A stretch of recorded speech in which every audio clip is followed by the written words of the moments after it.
Thank you, Mr Deputy President. Well, whether it's franking credits or superannuation, you just can't trust Labor on tax. Before the election, the Prime Minister and the Treasurer both ruled out changes to franking credits.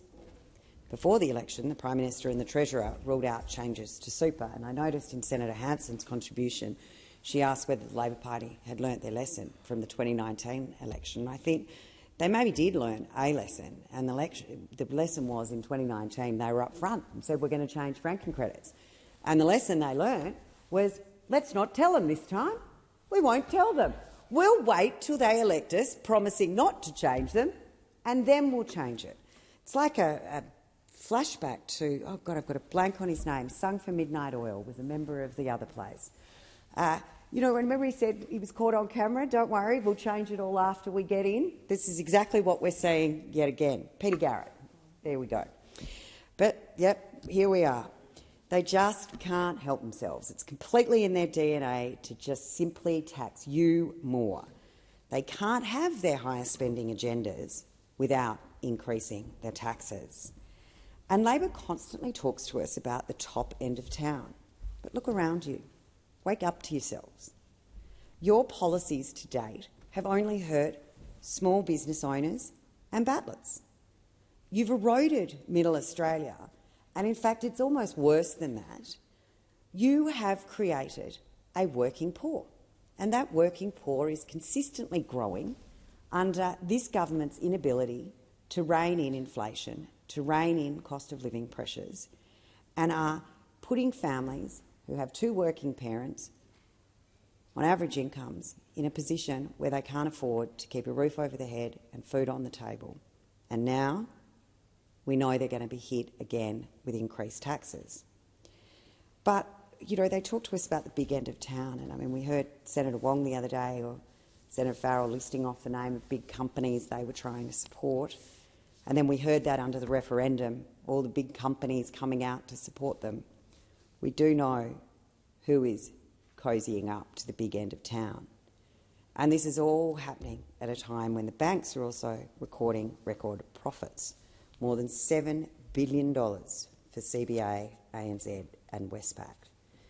But the Australian dream of having your own patched call home has pretty much gone up in smoke. According to the ANZ today, only the wealthy can now afford a mortgage. Talk about the top end of town. This government has done wonders for those people. You can't trust Labor to keep promises, and you can't trust Labor to run the economy. The coalitions will move amendments to strike out these broken promises from the bill.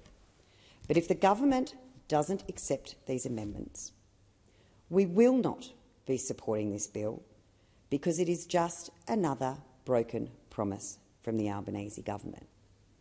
You can keep the promise of a referendum, wasting $450 million of taxpayers' money on something that was clearly going to fail.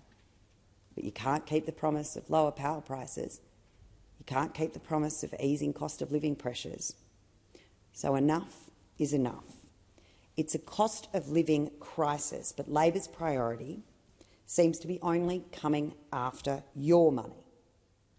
The Prime Minister and the Treasurer went to the election promising Australians that they wouldn't touch franking credits, and yet in 6 months they've added 2 tax grabs on Australian shareholders.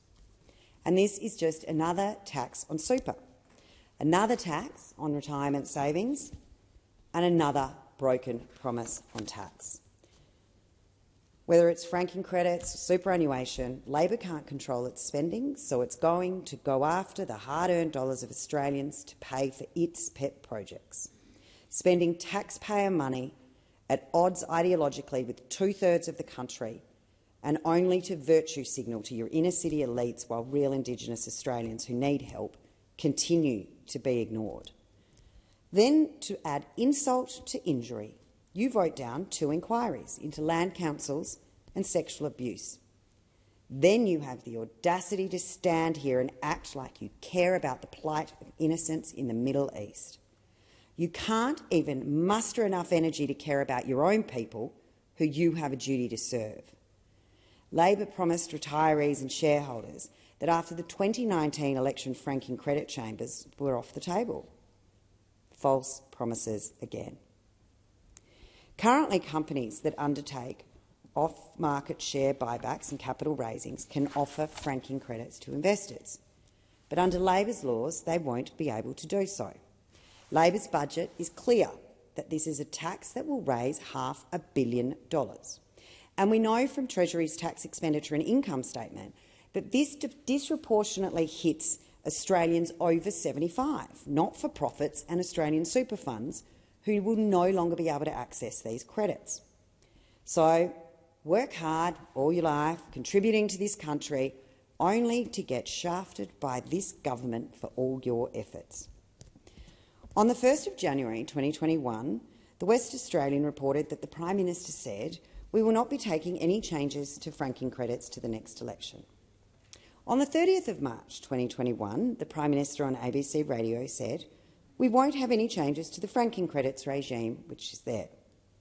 On the 15th of December 2021, the Prime Minister told Tasmania Talks, "We've made it clear that on areas like franking credits and negative gearing, we won't be taking those policies to the next election." On the 4th of March 2022, the Prime Minister said in relation to franking credits, "We're not touching them." And on the 17th of January 2022, the Treasurer said, "We won't be doing franking credits," and "I couldn't be clearer than that." Clearly not just a slip of the tongue from the PM and the Treasurer, it was an agenda of deceit. Say what you have to disarm the public and then keep on doing what it is that you want to do. Well, I think it's becoming pretty clear that Australians are very much starting to see through it. Labor's broken promises on superannuation taxes just means that, on top of soaring cost of living pressures, Australians are going to be even worse off than they already are. And this government continues to exacerbate cost of living pressures and then slugs you again on top of it. But don't worry, because during their press conferences they can contort their faces and tell you how much they feel and understand the hurt Australians are experiencing. Superannuation is your money, not the government's. It's your money to live a quality of life in retirement, not a piggy bank for governments to tax and spend. This government is proposing to double super taxes on 1 in 10 Australians by the time they retire, stopping companies from offering franking credits to Australian investors, super funds and charities, taxing unrealised capital gains in super, meaning Australian retirees will pay tax on money they haven't even made yet. Labor were dishonest about changing super, and they've been dishonest about how many Australians will be affected. Despite claiming less than 80,000 Australians will be affected, independent research has shown that by retirement age, more than 500,000 Australians will be hit by this tax. So Australians are right to be wondering, just what will this Labor government tax next? Just more broken promises. Remember the promise to cut electricity bills by $275? Broken. Remember the promise of cheaper mortgages? Broken. Remember the promise of lower inflation? Broken. And now the promise of no changes to super? Broken. What more evidence do we need to know whatever it is this government is doing ain't working? You are flying pilotless, and we need an emergency landing before it all comes crashing down.